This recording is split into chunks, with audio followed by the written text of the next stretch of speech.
evening, and welcome to today's episode of the Dr Marquita Blades Show, Candid Conversations that Create Change. I am your host, Dr. Blades, and my guest today is Dr. Connie E. Rivers Mitchell. That's right. Yes. So we'll be having a conversation on STEM with Dr. Connie. Dr. Connie Mitchell is the owner and founder of RiversEdge Consulting, and she is also a certified educator. RiversEdge Consulting serves youth and adults seeking guidance and preparation in education, research, and health and wellness. Their community outreach program is the I Rise to STEM enrichment program, established summer 2015 to serve inner city youth in the greater Daytona Beach, Florida area. In 2018, Dr. Connie chartered a 4-H club so that her scholars could experience hands-on, project-based STEM learning throughout the school year under the guise of the nationally recognized 4-H principles. Dr. Connie also has a background in chiropractic medicine and is a full-time consultant. So thank you so much for joining me today, Dr. Connie. Thank you. Thank you for allowing me to come and talk to your audience about everything we love about STEM. Absolutely, yeah. So STEM is my field as well. So you know we can do this all day. All day. All day. So let's get started. Let's talk about initially your career in teaching. What made you go into education? What did you teach? How long did you teach? Oh, wow. So I'm one of those off and on kind of teaching folks. But I graduated with my undergraduate degree from Bethune-Cookman University. At that time, it was Bethune-Cookman College. Go Wildcats. And my undergrad degree is in chemistry. And I've always been, at that time, they didn't call it STEM. They call it SIM. Or I went to Bethune-Cookman. I'm from Georgia. But I went to Bethune-Cookman in Daytona Beach as an FGAMP scholar. So it's LSFGAMP now, Florida Georgia Alliance for Minority Participation in Science, Engineering, and Math, right? Oh, wow. So it's a long title to say we love science. Uh-huh. And I liked a little bit of engineering and a smaller bit of math. Okay. And so my mom was a science teacher and such. I'm a third generation educator. And that wasn't my chosen path. It chose me, that kind of situation. So, so when I graduated, I needed to work. And so my mother, being the educator mama she was, she said, well, baby, you need to get some education courses. Yes. So I followed suit, and I ended up teaching math, though. And I was disappointed because I really wanted to teach chemistry, and, everywhere I went with it, we really need math teachers. So I did that from 2001, and so I've been certified since then. So about 17 years I've been certified to teach math and special education and science as well. Okay, so we have a couple of things in common. I initially started out as a biology teacher in 2001, and I didn't want to teach biology. I wanted to teach chemistry. Chemistry was my subject. Right. But it seemed like that was just hard. Once people got that chemistry position, they didn't want to give it with up. Yep, they did. Because it wasn't a state-mandated exam. Right, that's true. And to me, it's the fun science. It's the fun science. So many different experiments that you could do. Right. So Dr. Connie, tell us then how you moved from teaching into chiropractic medicine. Sure. I can remember the date like it was yesterday. It was in May 2003. I got really sick. I was teaching out of the school. It took me probably about 40 minutes to get to that school. And I was teaching, hands up on the board, and next thing I know, I couldn't move my right side. Couldn't move my right side. One of my students, and I'll never forget, it was a child that everybody called the trouble child, is the one who noticed something's not right with her. And, and he ran to get the nurse. And so from that day in 2003 until about a year ago, I was sick, up on a roller coaster. Doctors here and there. I've been all over this country trying to see specialists about what was going on with me. They tried to say it was a pinched nerve. Somebody else said it's variations of migraines, a migraine variant.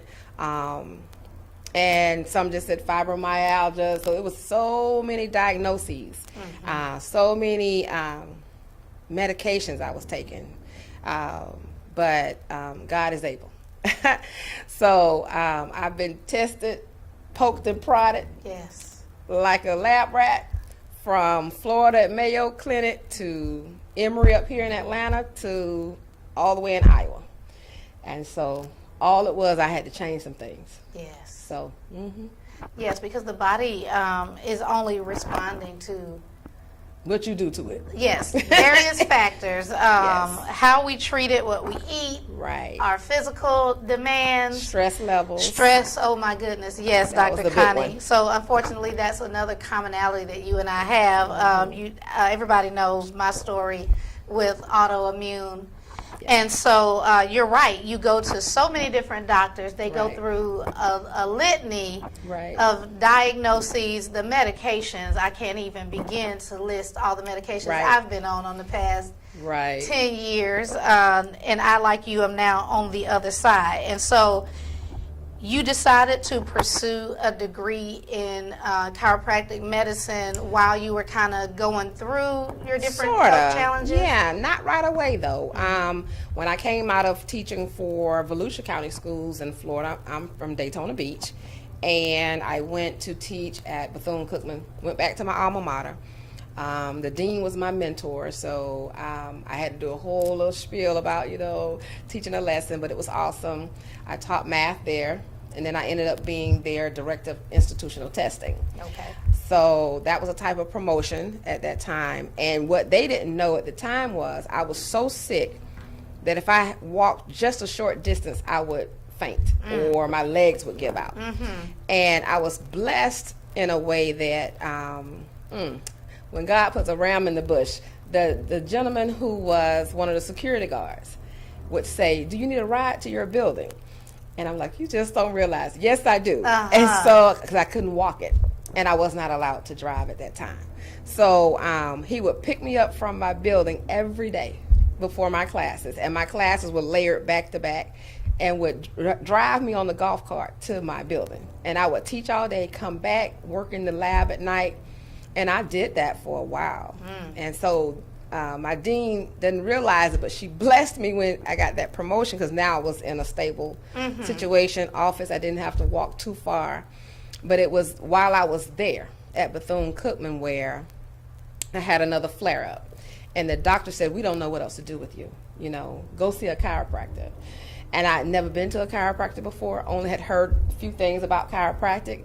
And because that summer of '04, I believe, I was wheelchair bound. I couldn't walk. I had to be in a wheelchair to get around. So it was that chiropractor, who is still my mentor today, and was the one who recommended me to chiropractic school himself, Dr. Gingras. And he said, "We're going to get you better." And it took a week for me to get out that wheelchair. Within 1 week, I was walking on my own again. Wow. And I said, "Well, what's this about this chiropractic thing? I need to find out more about this." And he encouraged me. He said, "You need to." And that's when the school had recently opened up a branch down in Port Orange, Florida. And Palmer is where I went, Palmer College of Chiropractic. But they had a Florida campus that opened. The original Palmer is up in Iowa, and that's where chiropractic started many, many years ago. And so I didn't go right away. Okay. We're a little disobedient sometimes Yes, with some things yes. that when doors are open for us. It was divine intervention. And he told me about it. He kept telling me about it. He was a Palmer grad from '75. I can remember that because that's when I was born. I'm like, really? And he was a third generation chiropractor. And so it was a family business for them. And he told me something that nobody else has ever told me. He said, one thing about it, he said, "You will be able to tap into a market I can't even touch." He said, "Because you're African American and you're female, and we don't have many of you." And so I love a challenge. Yes. But a couple of things had to happen before I got to the point of actually going to see the school and all of that. And when I finally dug into it, I said, "You know what, this is where I need to be." And what it was that sparked my interest was we did a tour. I was with some students from Bethune-Cookman. We did a tour of the school, and they brought out the brain. And I'm like, and I just started rattling off the names of every part. And the professor who was presenting it said, well, you're applying, right? And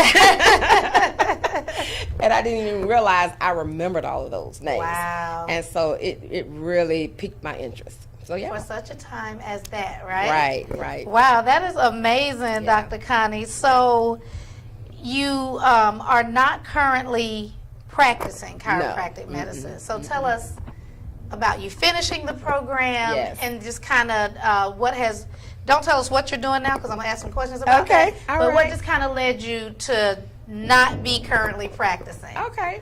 Yeah, I was really sick in school. They were doing spinal tap, still going through all of these tests because we didn't know what was happening. But God just showed me to push through that. And my mom had been diagnosed with stage 4 breast cancer that spring before I went. I said, Mom, you know, these people from this chiropractic school has been calling me. She said, baby, you can do anything you put your mind to. And she was diagnosed, and during that Christmas break, we were home. And by that May, she had passed, Mother's Day weekend of 06. And I just never forgot her telling me, you can do all things through Christ. So I remember that, and I said, you know, I'm going to go ahead and push and try this. There were some things that were coming against it. You really had to quit your job, and it was full time. I'm talking about 7 a.m. to whenever you get done, and you really couldn't work a full-time job to do that schedule. And my husband and I talked about it, and, you know, he said, you should go for it. So, you know, I did, and it was the best decision I ever made because I learned so much about my body. Yes. And I didn't realize that was the real reason I was being sent there, is to learn more about how our bodies function. And in learning that, I learned some ways to take better care of myself. Yes. And I also learned to receive what the doctors were telling me. Because a lot of doctors said you're under a lot of stress. And I was like, oh, no, I'm fine. So we think we can do it all. Yes. And we cannot do it all. I don't care if you think you're a superwoman or superman, but there's supposed to be balance in the life. And chronic stress took me to a point where I had no point of return other than leaning on God for healing.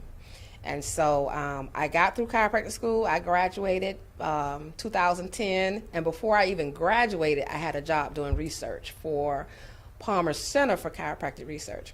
And I did that in Volusia County. I was going to the different clinics, surveying the patients in the waiting rooms and all of that. And so while a lot of students were waiting on jobs, I already had one. Wow. Yeah. That's an amazing journey, Dr. Connie, and the way that you were led to study Right. so that you could learn how to even better care for yourself. Right. I didn't know this about Dr. Connie prior to this interview. I literally asked her to come in here to talk about STEM, Right.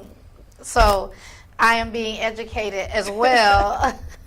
So let's talk about your I Rise to STEM program. Okay. When you started that in 2015, how did you know it was time for you to start that program? The funny thing about that is sometimes you're in a preparation season and you don't know what you're preparing for. Oh, And so what happened was after I graduated, I did some research, and then there was an opening. Well, there were openings. Every year they do an annual recruitment for fellows in Iowa, of all places. It's cold in Iowa. But there were thousands of applicants. And they only chose 3 fellows. oh wow. I was the only female chosen and only African American chosen. And so I had to move to Iowa for my postdoctoral fellowship in clinical research. And while I was up there, everything was going well. I don't know if it was exchange in temperatures because my body can't really handle extreme changes. So, Right. you know, y'all got this cold up here. I got to be careful. Yes. But while I was up there, I had a huge flare up to the point where I became a liability to our patients in the research center. And so I had to leave before I could even finish that program. Wow. But my heart is always with research. It was full circle. And so I had to come back, and I'm from Georgia. My aunt came and got me, my only aunt. And she said, you're not leaving until we find out what's going on. And so she brought me to Emory, and they helped me a lot here at Emory and some other specialists here in town that were holistic, and they helped me a lot as well. Chiropractic has been through and through one of the mainstays that has helped me progress to my full health. And so while in that state of recovery, I always kept abreast of what was going on. I always loved science.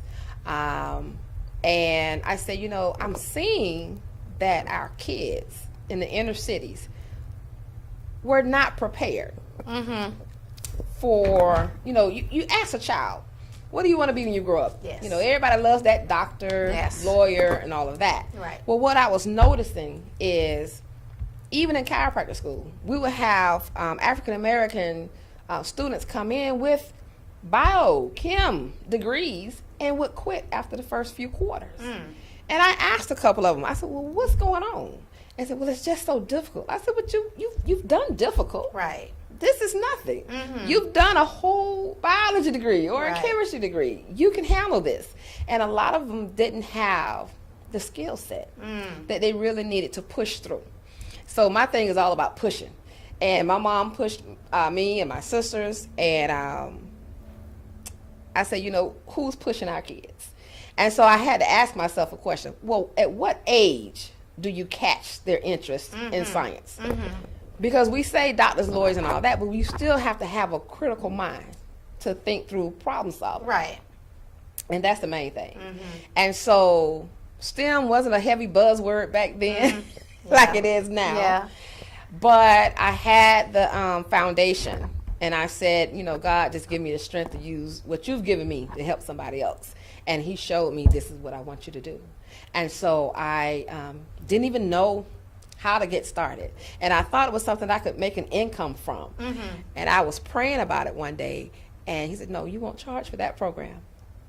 So once I said this program is free, I said, Lord, you sure it's free? I'm just checking. and so once he said, do not charge these children for this program, doors just opened up. I went from not knowing how to start to having a full support of the city of Daytona Beach as one of my sponsors, as my major sponsor. They gave me an entire building. I became one of their volunteers, so in turn I was covered liability-wise. I had access to state-of-the-art equipment, presentation, computer lab, everything I needed. And the kids were provided with lunch. They did the registrations for me through the city's website, and they even did the flyers. Wow. I said all I had to do was show up. Right. So and bring the content. Yes. That's amazing. Yes. So what are some of the things that students get to do when they participate in I Rise to STEM? So I Rise to STEM, and the name even comes from, you know, they're still learning. So it's really an introductory to what science, technology, engineering, and math is all about. Okay. And because I was first dealing with 3rd through 8th graders. Then I had high school students say, well, Dr. Connie, what about us? And I'm like, okay. And then my son was also in that age group. He said, yeah, Ma, you know, you know, they want to know too. So then I increased it from 3rd grade to 12th grade. Well, we would have summer programs. Our initial one was several one-week programs. And it was just me. And I would bring in, you know, like the, you know, different speakers. We'd talk about how STEM is collaborated with that. But then I said, this is a lot. This is a lot. So the next time the next summer, I opened it up to different facilitators and other speakers, and then I facilitated. And that time we were sponsored by, we were over at Daytona State College in their University of Central Florida building. And with that, I opened it up because it was election season, opened it up as a STEM summer day camp sort of thing, plus a youth legislative forum. Oh, nice. Because I wanted to hear what the kids had to say about what was happening with legislation. That was during a time where a lot of our youth were being shot. And I wanted to know what was our youth, what are they thinking about? Right. What are you thinking about when you see the police?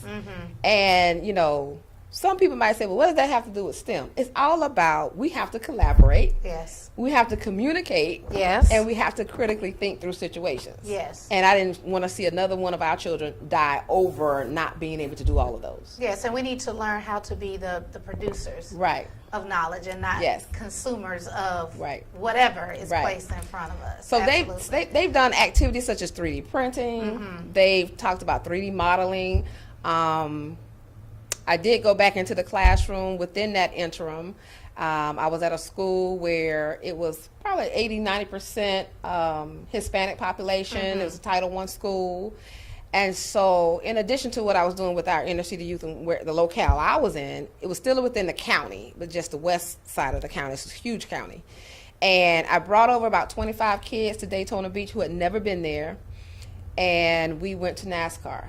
We had a STEM day right on International Speedway Boulevard, and we had a STEM day at NASCAR. They got a chance to see the cars racing. They begged to get in a car. I said, no, Dr. Mitchell, not covered for that.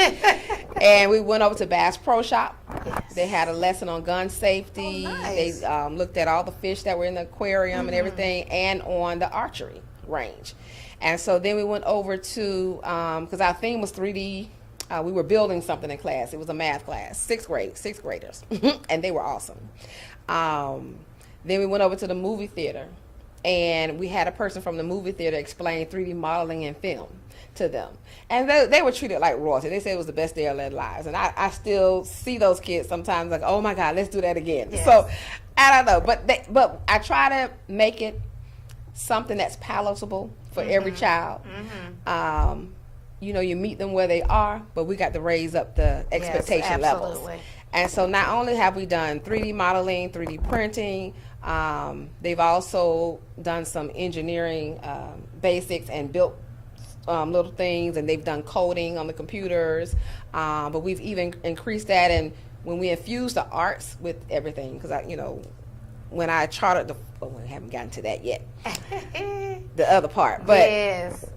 But we have little themes. Like we just had a day about service and leadership with youth in STEM, because all of this global impact that they see on YouTube and everything else, it started from somebody trying to solve a problem. Yes. So try to keep them well versed.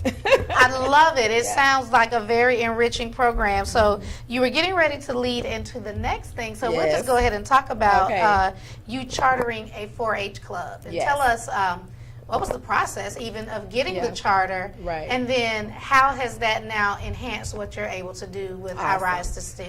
Well, I'm an old school 4-H'er. I was a 4-H'er in Georgia growing up. And, most people, when they think of the word or the phrase of the club 4-H, they think about agriculture, livestock. Yes. And I'm from a small town, Sylvester, Georgia. I got to shout out my hometown. Sylvester, Georgia's Worth County. And it is agriculturally based. Our main crop was peanuts. Now, I always tell people I lived in the city part of the country, but not the country. The city part of the country. The city part of the country, right. I understand. So I never grew up on a farm, but I respected, the fact that, I went to school with the farmers and the farmers' kids and everybody else. But I say that to say this, that our parents, for our STEM scholars, would say, what about the school year? And I said, well, let me look into that.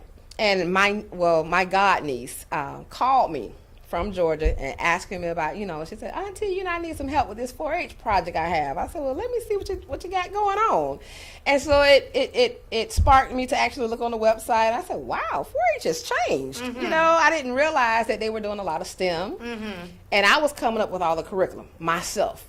And so I said, hey, somebody else already has some STEM curriculum. All I have to do is implement it. Let me check this out. And so I emailed the people for our county. It's the extension office. Everybody usually has an extension office. It's usually connected with some university that has like the agricultural programs and such. And for us, it's University of Florida. And I believe FAMU also is an extension agent, but just not for our area. Okay. And so, so I contacted them. She contacted me back. We've met. And I said, I really want to do this. And so we worked on getting the paperwork for the charter. And so this month, a year ago, is when we chartered that 4-H club. I Rise to STEM 4-H club. Congratulations. Thank you. Dr. Connie, I was just thinking as you're talking, there are a lot of areas where schools just don't have the staff or the resources to really expose their students to STEM. Right. Is this something that you would suggest as a good way to bridge that in if a school doesn't currently have that type of curriculum? It definitely is, because the number one reason a lot of schools don't have that is because of lack of resources. And when you have a wealth of resources at your fingertips, they do webinars, they have so many conferences for the volunteers. We're considered volunteers. I was just up here in this area at Rock Eagle several months ago as a volunteer Rock camp. Eagle from my childhood. Yeah, I've been at Rock Eagle too. And I'm like, wow, Rock Eagle has changed a little bit. It's, it's modernized a little bit. Okay. But they still go canoeing and all of that, and hopefully we can get the kids into a summer camp, get some sponsors for that, so that we can bring our inner city kids out into nature and let them explore that. But so we don't, I specify about STEM, and we work on STEM a lot, but I also want them to be well-rounded children. They have to learn how to live, play, and learn around everything that they have.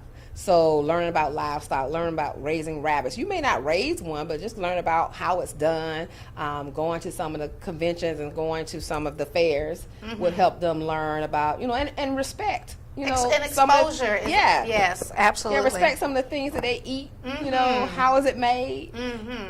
So, and they also offer STEM workshops at the Extension office. They really do. So they keep it very diversified in the offerings they have for the students.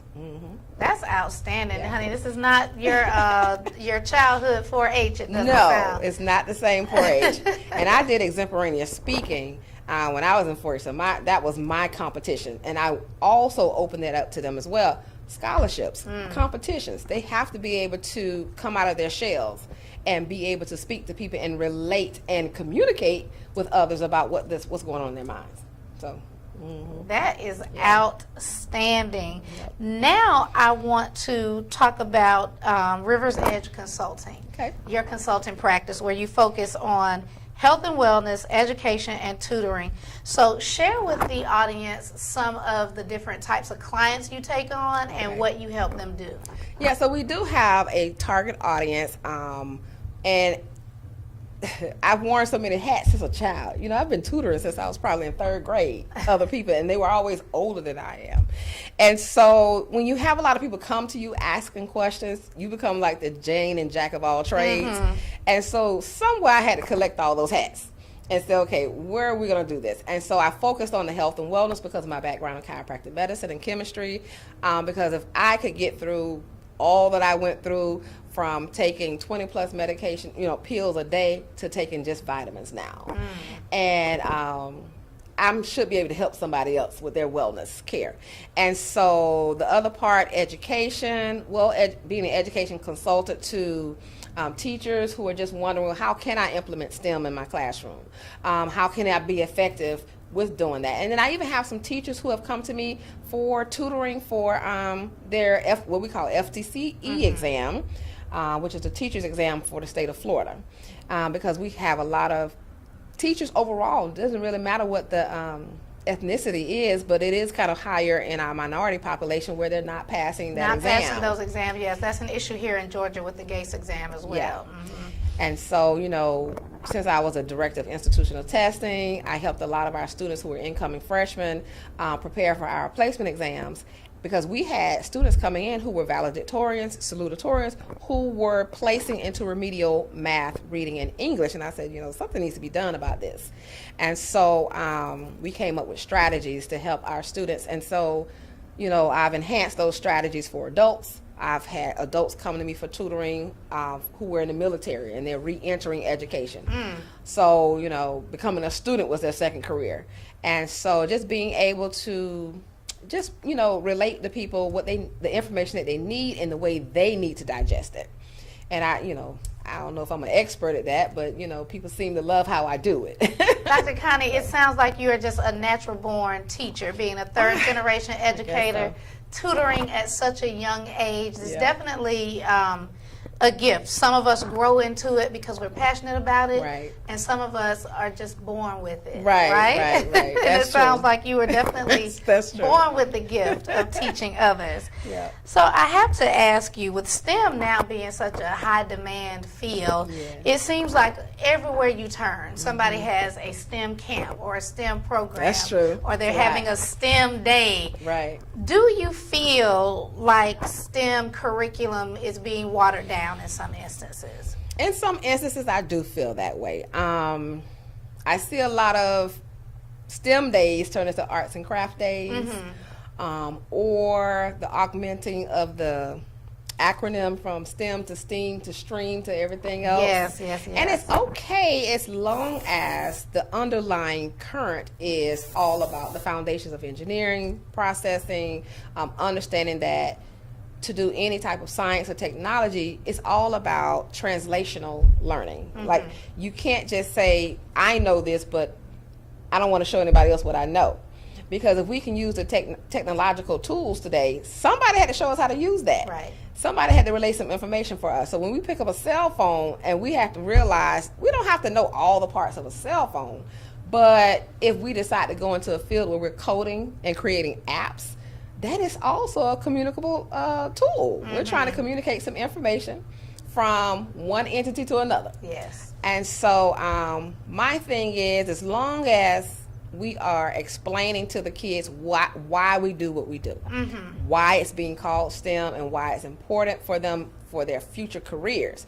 And, you know, when I say future careers, I'm not talking about just college. I was also a career and technical education facilitator for the district, a CTE facilitator. And so I do believe that college in and of itself traditionally is not for everybody. Right. But what I tell people all the time is, you know, we grew up during a time of the white collar professions and the blue collar professions. Well, at this time, that's no longer the thing. The plumbers have to know how to work technology.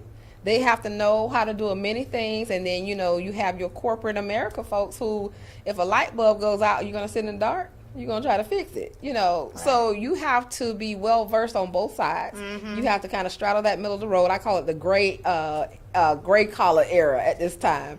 And so that's what I tried when I say teaching a whole child, which is what I learned growing up as well, is, you know, you can't limit yourself. Limiting yourself will cause you all kinds of havoc in life.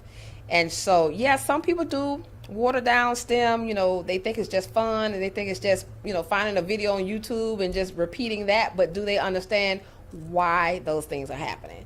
And that's my thing. You know, I look at a lot of people who are popping up with some STEM programs in our area, but I always say we provide quality STEM programming. And we do, because all of the things that I do is evidence-based. I've researched it. You know, my husband and my son is in college now, but he would see me researching things. He said, Mom, you screenshot everything. I do. And I said, I'm trying to make sure that they know why they're doing the experiments that they're doing. And then how is that going to help them as they progress through school? Because everything is foundational. So if I'm in 6th grade now, by the time I get to 8th grade, I should be able to tell that teacher in that science class, you know, why this works the way it does. And so that's my whole thing. Everything we do is aligned with our state standards. And I just try to make sure they have a little extra oomph to what they're already doing in school. Yeah. Wow, well, thank you for that very thorough response, Dr. Connie. Now, before we wrap up, I want to revisit our conversation on chiropractic medicine, and specifically how you have used it to help you improve several theorized diagnoses and some factual diagnoses. So I want to ask you in particular, though, for those with autoimmune, yes, selfishly I'm asking this, can you talk about the overall impact of chiropractic medicine, specifically on improving autoimmune conditions? Awesome. So, you know, the premise behind chiropractic medicine is to restore, you know, nerve flow to the nervous system. And, you know, some people think about, you know, well, you're going to crack my neck and all of that, but it's not really that. Mobility, you know, we have mobility within all of our joints, including the joints between the bones of the vertebrae of your spine. But you got to think about it. Everything's connected from your head down. And so since the main function of the spine is to protect our nervous system, or, you know, the spinal cord, and all of the nerves come from the spinal cord, then if the protector is disrupted, then what do we do? And so when chiropractic medicine intervenes in that way, that the body heals itself. The body is, you know, more apropos to healing than we could ever think of, because of who its creator is. And so all we do is help that along. So if there's some type of interruption in the flow of the nervous system, then maybe adjusting the alignment of the bone, the joints that are there, because it could be extremities as well, all the way down to hands, feet, and such, then that will help the body progress.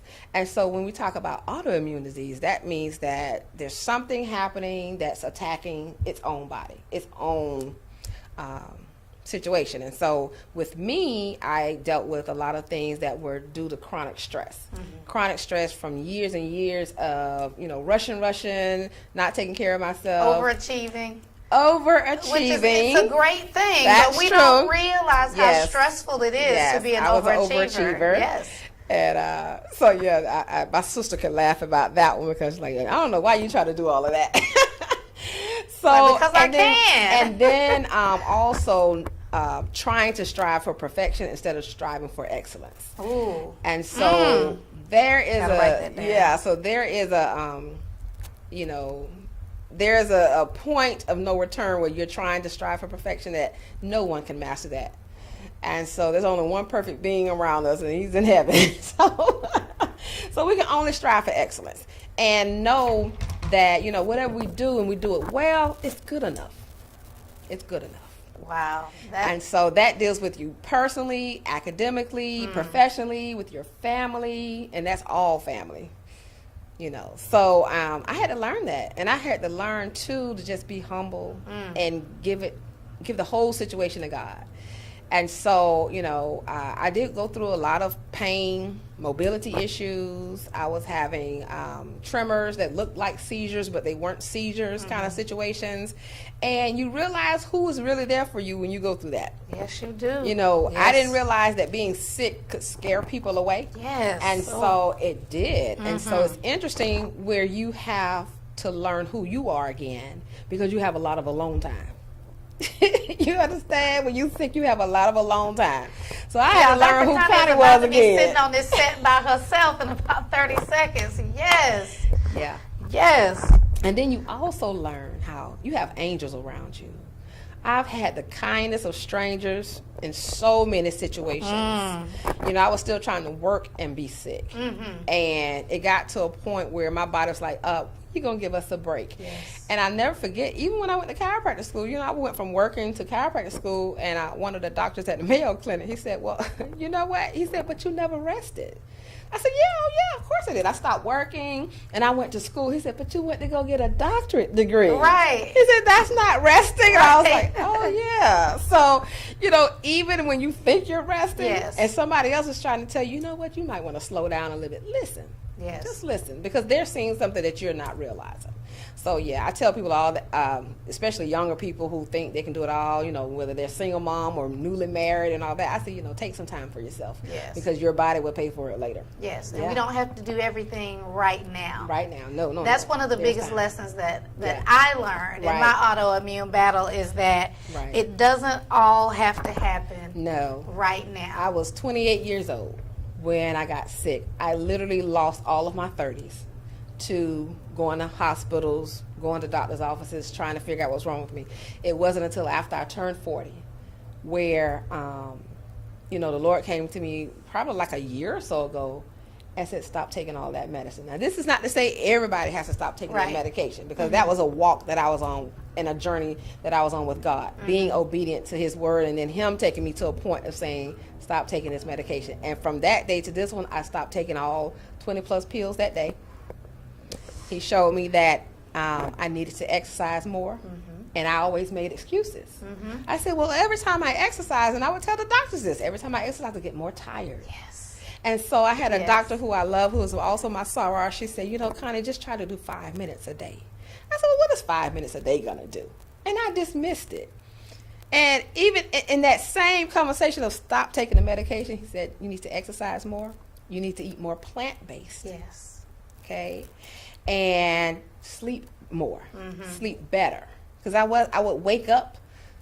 I still get up at 3 a.m., but now I've learned, well, if Lord, you're going to wake me up at 3, I need to go to bed a little earlier. So let me do that so I can get my hours in. Yes. And so if you're waking up after about 3 or 4 hours of sleep, you have a sleep issue. And something's not going on right. And so it was those things, my plant-based, eating better. I still got to have a steak here or there, but I'm very careful now. Yes. Not too much. The exercise, at least 30 minutes a day. And even if it's something that's strength training or something that's aerobic for you to get your heart pumping, that's all helpful. And then the other thing I do every morning is I drink a turmeric and ginger tea. And so this turmeric and it's amazing how your taste buds will start loving something and actually requiring that. So that's my new medicine. I take a teaspoon of ginger, ground or fresh, or freshly ground. You can ground it up in your little makers, and a teaspoon of turmeric, and I add that to about a 1 8-ounce glass of almond milk. Okay. And so they call it golden milk, right? Yeah, and I learned that later because I hadn't looked it up on YouTube or anything. Yeah. This is something God showed me to do, really? And this is what I do. Yeah. Okay. And so to sweeten it, because I always feel like I have to have some kind of sweetener, I put agave in it. Okay. I've been stopped eating and taking in sugar, and so sugar is like one of the major culprit. Yeah. Autoimmune and sugar need to be as far, They are foes. They are not friends. Yes. So yeah, so I've dramatically decreased my sugar intake. I was one of those kids where my grandmother baked cakes and can I get my chocolate cake, please, and such. And diabetes runs on my father's side. Heart disease and all these things run on my mom's side. So I had to be really careful. And I had gotten to a state where I was pre-diabetic, and I was like, what?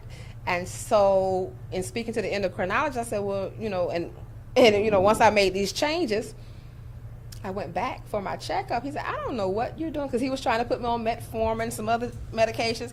He said, I don't know what you're doing, but keep doing it. And so, and one of my sisters said, you're going to go to all your specialists? I said, I'm going to all of them after I made the change. And from the endocrinologist to the neurologist to the rheumatologist, and they all said, I don't know what you're doing, but your labs look great. And so I keep doing it. I keep doing that, and I keep moving. People say, have you lost weight? I said, I don't even know. I'm not even trying. Right. But, that's not the point. But, yes. Right. Yes, but I feel good. I feel good. Yes. That's a blessing. Well, thank you so much for sharing so much of your personal story with myself and with the audience. I know there are several people who are dealing with related issues, particularly autoimmune, who probably don't have a diagnosis, who do have one. And sometimes when you get into those awful flare-ups, you can get to a point where you feel like nothing is ever going to change and nothing is ever going to help. So I just appreciate you giving so much personal insight to help those out there who need it. You are not in this alone. You're not alone. I thought I was alone in a silo, suffering. And, once it's very isolating. Right. Yes. Very isolating. Yeah. Yes. That's true. You're not alone. Yeah. Well, y'all, Dr. Connie, I hope you are as inspired as I have been by this interview today. As you have heard, she has her hands in a little bit of everything, and she is really doing some amazing work to educate our youth and our adults. So thank you again for being here, Dr. Connie. Can you talk to people and let them know if you have any STEM events coming up, how they can reach out to you for consulting services, just anything that you would like for the audience to know? Right. So you can locate any 4-H club in your area. We are in Volusia County, Florida. But whether we are or not for the kids, anyone can come. It's not just for our Volusia County residential students. We are planning something for spring break for us. That is in March. I believe it starts March 13th and all. And we're hoping to do an amazing STEM race. Oh. And what that means is, if you ever watch the show Amazing Race, it will be all STEM based in one of our new areas called One Daytona, where they'll be going to game time, doing a scavenger hunt. They will be, and they have their gaming technicians who are going to speak to them. At some of the restaurants, well, they even have a brewery. I get it, but they won't, they're not sampling anything, but they want to, let them see how the brewery works. Well, it's a chemical process. It's a chemical process, because everywhere I walk, I see science and everything. Yes. So I walk into the bakery where they're making fudge. I'm like, oh my God, And so I was like, will you show my kids how to do this? Like, Yes. of course. So even down into them going to Guitar City and learning about the musical instruments and how they work. So that's coming up in March. And you can also contact me. I'm Dr. Connie on Instagram, just Dr._Connie. And RiversEdgeTeam@gmail.com is my email directly if you want to reach me. Yeah. All right, thank you. Everyone, I have been announcing for the past couple of weeks, and I just want to remind you about what I have going on. The Girlfriend Code Volume 1, as you see here, a collection of 14 stories written by myself, my co-founders, and our 11 co-authors. Stories of how we relate to our girlfriends and how we can have better girlfriend relationships. Also, there is a companion journal that goes along with it, so it's excellent for your book clubs. I have recently been invited to speak to a mentoring group for young women, so hopefully we can inspire them at an early age to start taking a closer look at how we have those girlfriend relationships. Yes. Also, at the Georgia Science Teachers Association Conference, February 14th, that's Valentine's Day, I will be presenting vertical teaming in the next generation science standards with my cousin and science educator extraordinaire, Mr. Jari Goodman. I will also be facilitating a pre-conference session at the Innovative Schools Summit on June 19th. Here in Atlanta. I might have the date wrong, so you can go to my website, drmarquitablades.com, to get more information on that and to register.